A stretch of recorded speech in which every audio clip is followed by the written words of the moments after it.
They tried to sabotage my career without realizing I was the one signing their paychecks. Stick around, because what started as betrayal turned into the ultimate power move. And if you're into stories of quiet revenge and unstoppable success, hit that subscribe button. Money doesn't buy peace, but it can buy the kind of revenge that makes silence golden. I learned that 3 weeks ago when my own family tried to sabotage my career, not knowing they were aiming at the CEO of their own employer. I'm Celia, though most of the corporate world knows me as CL, deliberately vague. Officially, I'm the Chief Innovation Officer at Skyvera Labs, a climate tech firm based in Austin, Texas. What my family didn't know, as of this spring, I quietly became Skyvera's majority shareholder using a multi-layered investment arm I'd started back in my early 20s. It all started 16 years ago. I was a first-gen college kid coding late nights in a cramped NYU dorm while double majoring in environmental science and computer engineering. Meanwhile, my older sister Brielle dropped out of business school and bounced from one network marketing scheme to another. "She's just trying to find her path," my dad Meredith would say. "You've always been the stable one." Stable didn't mean supported. I waited tables, built early software prototypes from scratch, and pitched in underground startup meetups no one took seriously. Brielle, she went backpacking in Bali to reset her mindset. But I stayed quiet, focused. I knew where I was headed. By 32, I'd launched and sold 3 green tech startups, each one under a different LLC. I stayed off the radar, filtered earnings through trusts, and built Skyvera from the shadows. Why all the secrecy? Because my family never believed in me, only in appearances. They called my work cute and bragged about Brielle's new gig selling SaaS solutions she barely understood. So I let them think I was struggling, that I needed them. Let's just say that illusion didn't last much longer. Meanwhile, I was executing my master stroke, a stealth acquisition of Skyvera Labs, the company I'd quietly worked at for just over 14 months. The firm was undervalued but loaded with untapped potential. Through a careful weave of holding companies, blind trusts, and offshore entities, I gained controlling interest without a single name linking back to me. So when the board promoted me to Chief Innovation Officer, they thought they were appointing a brilliant but obedient strategist. They had no idea they were handing the title to their new owner. Brielle's reaction? Oh, it was delicious. "Wow, must be nice to catch a lucky break," she smirked at Sunday dinner. "Just don't let it go to your head. Running a company isn't like building little science apps in your apartment." Dad Meredith gave a tight smile. Mom Cassandra, never missing a beat, added, "Maybe Brielle can give you some pointers. She's led sales teams for 3 companies now." I nodded, sipping my tea. "I'll definitely consider it," I replied with a smile. What they didn't know, that acquisition agreement was already sitting in my encrypted home safe. But Brielle couldn't stand being eclipsed. She'd spent years being the spotlight child, charismatic, confident, the one with the real job. I was the quiet one with too many degrees and too little visibility. At first, she just showed up at Skyvera for lunch with department heads, masking her visits as sisterly support. I watched from my office as she laughed with senior staff, casually suggesting I was under a lot of pressure and still learning the ropes. Then came the anonymous reports. HR flagged complaints questioning my qualifications, alleged fake credentials, and mysteriously missing coursework. It was all fiction, easily dismissed, but the intent was loud and clear. "I'm only looking out for you," Brielle purred when I confronted her. "You know how it is.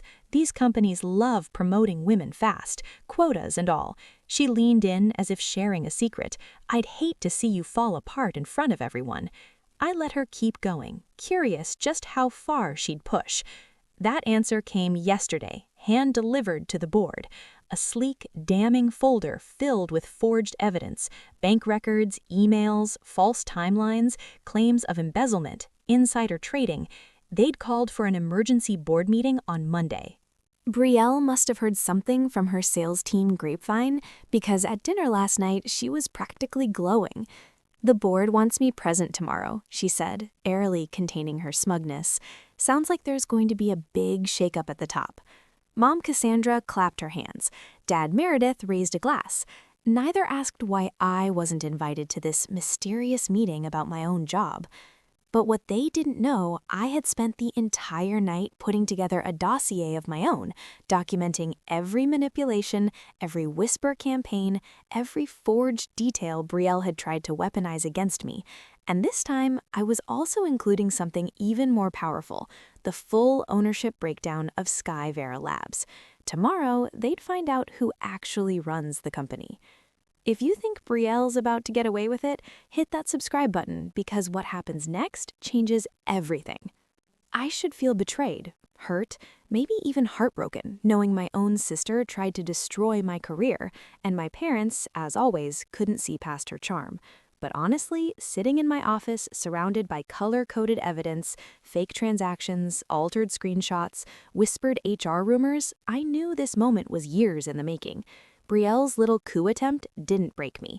It gave me the stage I'd never been offered, a rare, perfect opportunity to expose her lies and rewrite the narrative that had followed me my whole life.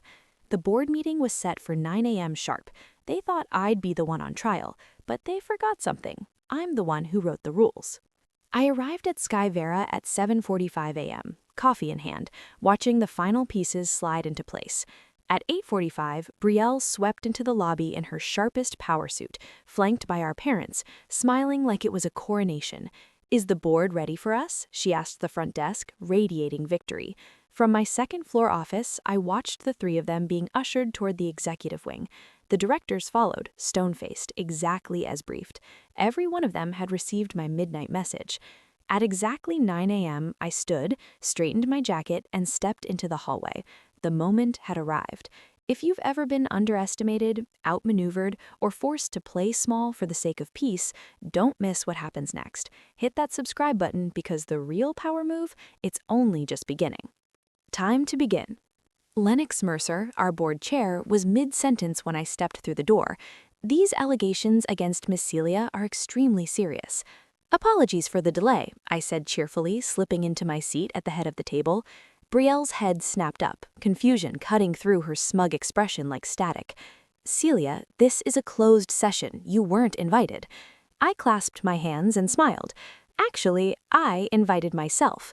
You see, it's rather difficult to conduct a board meeting without the owner of the company, don't you think?" The silence was stunning. Brielle's face drained of color. Mom Cassandra blinked rapidly like she'd misheard. Dad Meredith froze, jaw clenched, as if trying to swallow a laugh that never came.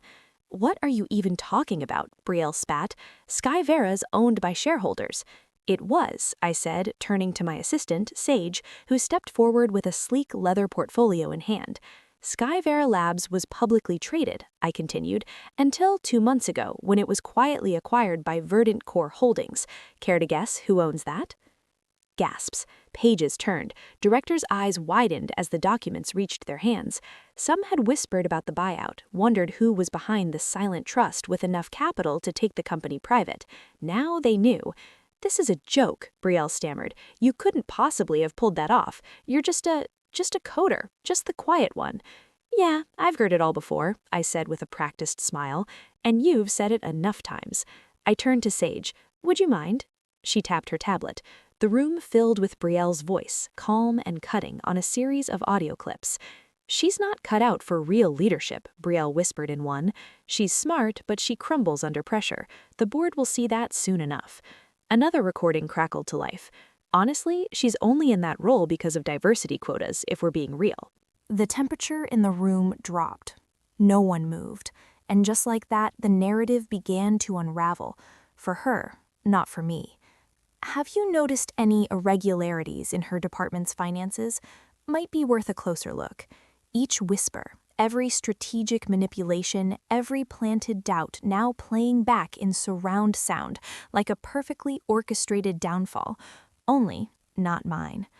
Brielle was visibly sinking into her chair, her confident posture unraveling as the recordings echoed through the boardroom. Her face, once smug, had turned pale. The directors sat still, their expressions unreadable. And then there's this, I said, holding up a thick envelope, the same one she'd anonymously sent to the board.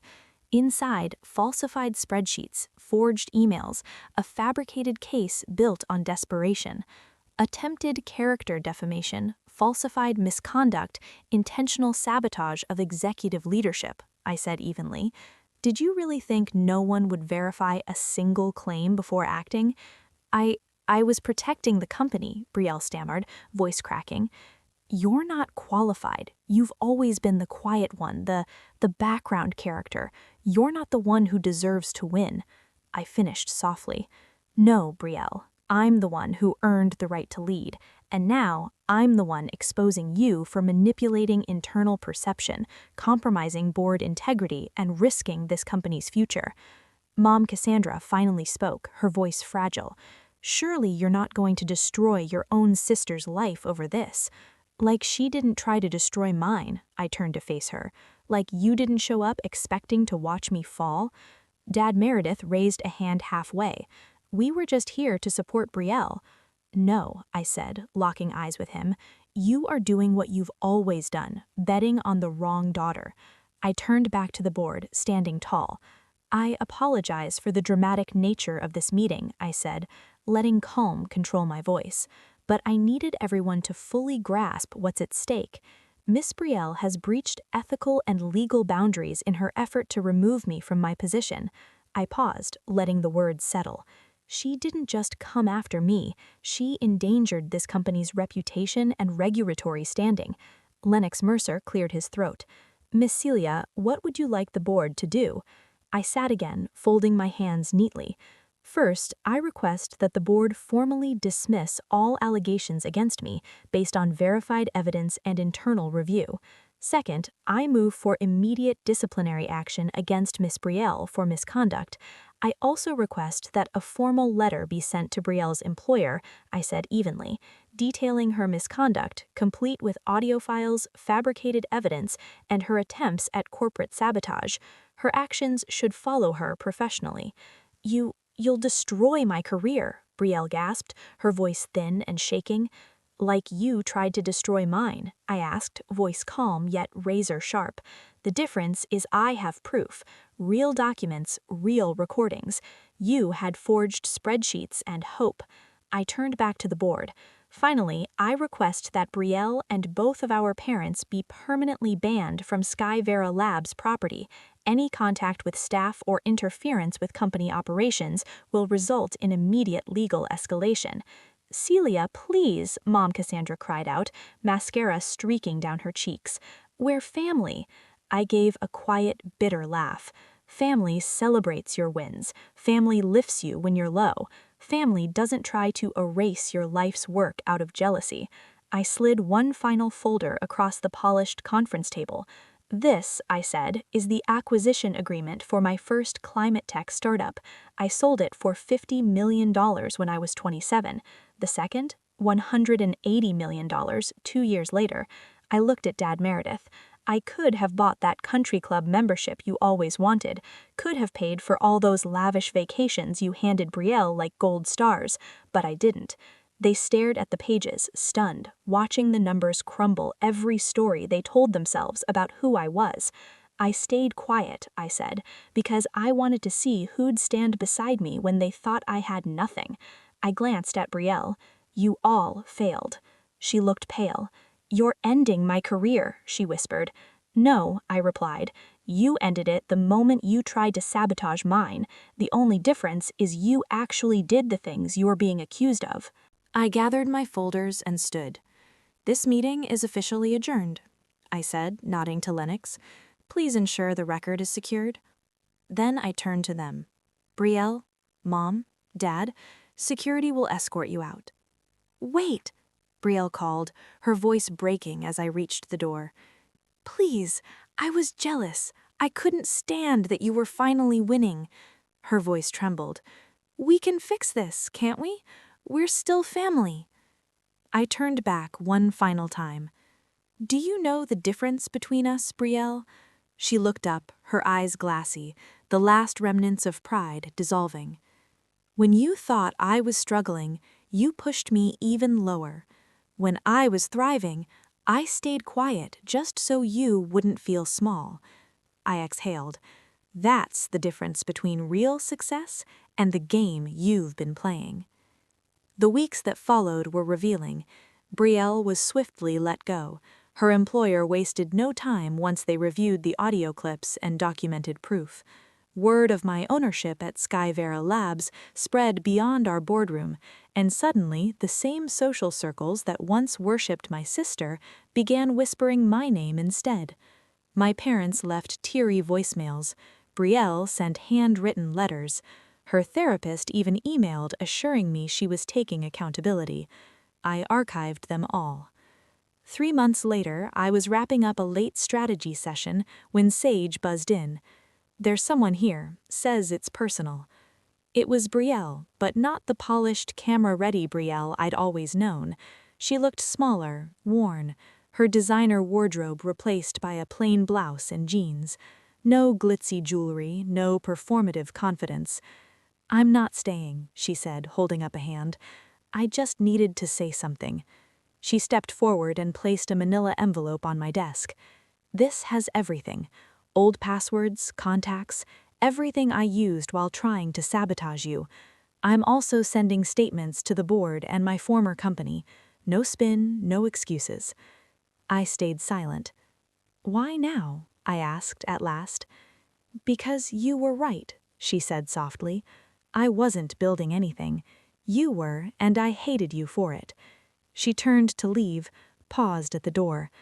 "I'm starting over. New startup, entry level, no fake titles this time. I don't expect anything from you, but letting me fall, that taught me more than all the years Mom and Dad spent lifting me up." She reached for the door handle. "Brielle?" I said gently. She turned back just for a moment, hope flickering in her eyes. "Send me your resume in a year," I said gently. "Not for leadership," I added, "but if you're serious about earning your place the right way, we're always looking for people willing to start from the ground up." A single tear traced its way down Brielle's cheek. She nodded. No excuses, no defenses, just a quiet acknowledgement. Then she turned and left without another word. 6 months later, Skyvera Labs has surpassed even my most ambitious projections. We're developing next-generation climate solutions, expanding into 3 new states, and creating sustainable jobs across the Southwest. It's real. It's lasting. It's mine. Mom and Dad still message occasionally, usually when they want something or when they're name-dropping their visionary daughter at social events they once hoped I'd stay out of. I keep it civil but distant. The validation I once craved so deeply, I've outgrown it. The corner office they said I'd never earn overlooks the Austin skyline. Some nights I sit by the window as the sun sinks behind the hills, thinking about family, ambition, and the unexpected gift of being overlooked. Last week I received a holiday card. No plea, no guilt, just a quiet note from Brielle. "You didn't succeed because of us, but in spite of us. I'm finally learning how to build for real." Maybe that's the truest form of revenge. Not loud, not cruel, but earned, undeniable. Thank you for listening, for seeing me when those closest to me couldn't. Now I want to hear from you. Have you ever been the underestimated one? The one who stayed quiet, worked hard, and waited for your moment? What would you have done in my place? Would you have spoken up? Stayed silent? Walked away? Drop your thoughts in the comments. Let this space be more than a story. Let it be a reminder that resilience doesn't need an audience. It just needs a purpose. Like, share, and subscribe, not just to follow my next chapter, but to honor yours. Because if I've learned anything, it's this. Success isn't about proving people wrong. It's about finally proving to yourself that you were always right to believe. So, what's your story?